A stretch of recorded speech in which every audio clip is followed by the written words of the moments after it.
Good evening. We're glad you're with us tonight. I'm Farron Foster. Paxton has the night off. Things taking a much different turn tonight for UK athletics. In May of last year, UK head swim coach Lars Jorgensen was suspended with pay, and a month later, he resigned. Now, the school gave no reason why.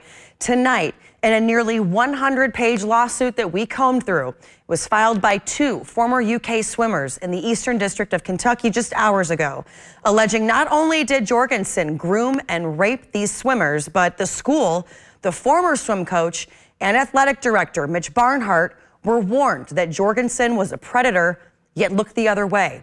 We do want to warn you, some of what you're about to hear that's in this lawsuit, some might find disturbing. I think in college, it all starts with culture and in trying to provide a positive, encouraging culture. Former UK swimming coach Lars Jorgensen at the center of a nearly 100-page lawsuit over allegations of sexual abuse and rape of two former UK swimmers. He's been pushing us since we've been little kids. Jorgensen was just 17 years old when he swam for the United States at the 1988 Olympics in Seoul, South Korea. He broke several program records at the University of Tennessee and won 6 national championships. The guys have been training hard, but it's just nice to get back in that competition mode. After ending his swim career, Jorgensen went on to coach at a number of schools, including his alma mater and the University of Toledo. But in 2012, Jorgensen was hired by Kentucky as an assistant head coach. According to the lawsuit, Mark Howard, an assistant swimming coach at Toledo, learned of Jorgensen's hiring and contacted then UK's head coach, Gary Connolly. Howard alleges while at Toledo, he discovered a video filmed on a university camera of Jorgensen having sex with a swimmer who appeared to be incapacitated. Howard, writing in an email to Connolly, quote, "A former Toledo swimmer made it known to me about a sexual relationship she had with Lars before she graduated.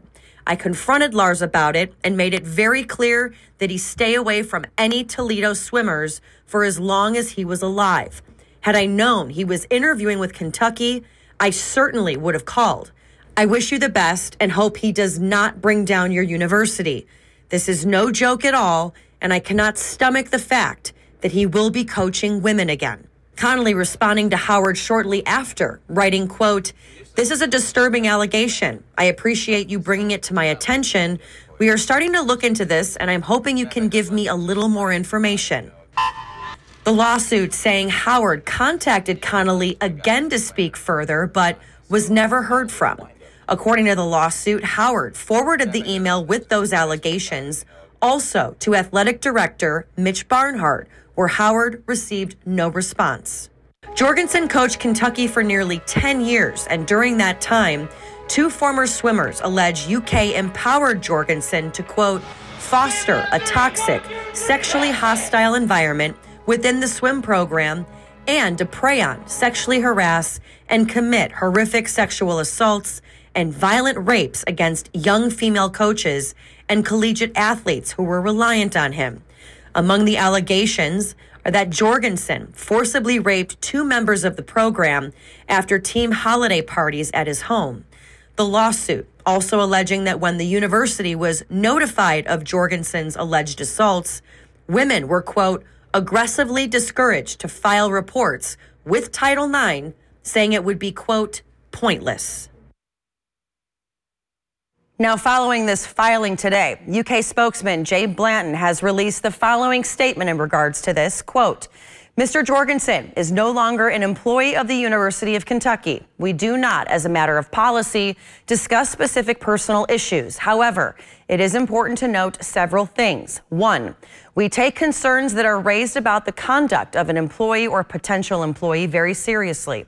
We review any such concerns before a hire is made of an employee that is retained. Two, when issues between employees or any members of our community involve concerns over allegations of harassment or misconduct, it is the policy and expectation of the institution that such activity be immediately reported to the appropriate officials for review, such as our Office for Institutional Equity and Equal Opportunity. Our athletics department takes those issues and those policies very seriously, as the welfare and well-being of all of our employees and students is a priority. And 4, finally, in such cases, a victim or complainant is reached out to a number of times during the course of a review. It is entirely up to the victim or complainant to decide whether they want to participate in such a review or not. Part of ensuring the well-being of our people is giving them the opportunity to decide whether they want to participate in an investigation of this kind. Now, this is a developing story, so stick with ABC 36 News Now for the latest.